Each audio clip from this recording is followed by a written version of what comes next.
નમસ્કાર નમસ્કાર. શું નામ તમારું? મારું નામ લક્ષ્મીકાંત છગનભાઈ પટેલ. ઓકે, ના કયું જગ્યા કઈ આ લોકેશન? લોકેશન સાપા, સાપા. તાલુકો દહેગામ. ઓકે, દહેગામની નજીક સાપા. હા તમારા ખેતરમાં બાજરી કરેલી છે. હા. ઓકે, આ બાજરીનું વાવેતર ક્યારે કર્યું હતું તમે? બાજરીનું વાવેતર આમ તો 3 મહિના પહેલાં ઓકે. પહેલી પાકતી જાત છે. હા હા હા હા ઓકે ઓકે, મતલબ આજે આપણે છઠ્ઠા મહિનામાં છીએ, બરોબર? મતલબ આ ત્રીજા મહિનાનું વાવેતર છે, બરોબર? ત્રીજા મહિનાની શરૂઆતનું. બરોબર. ઓકે, તો આ બાજરીની અંદર તમે નેટસપ કંપનીનું એનપીકે આપ્યું છે, હા બરોબર ને? ઓકે, વીઘે 1 સેટ એનપીકેનો આપેલો છે. આપેલો છે. ટોટલ કેટલા વીઘા બાજરી છે? ટોટલ મારે 10 વીઘા બાજરી. 10 વીઘા બાજરીની અંદર 10 સેટ એનપીકે વીઘે 1 સેટ આપેલો છે. ઓકે, તો અત્યારે તમે એ આપ્યું છે, તો એનું અત્યારે તમે શું અનુભવી રહ્યા છો એ એનપીકેના કારણે?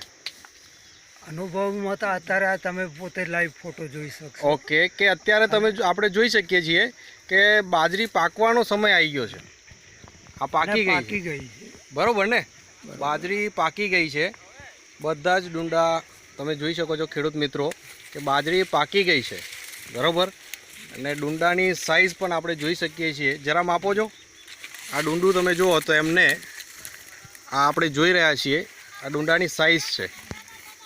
ઓકે, આટલું મોટું ડુંડું થયેલું છે બાજરીનું, અને એ આ એક જ નહીં, એના કરતાં પણ વધારે મોટા આખા ખેતરમાં છે.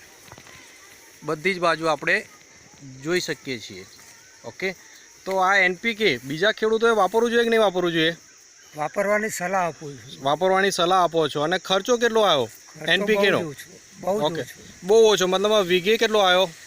300 રૂપિયા. વીઘે 300 રૂપિયાનો જ ખર્ચો આવ્યો છે, બરોબર? અને અત્યારે આપણે આ જોઈએ છીએ કે બાજરી પાકવાની કન્ડિશનમાં છે અને પાકી ગઈ છે. હવે 2-4 દિવસમાં કટિંગ થશે, બરોબર ને?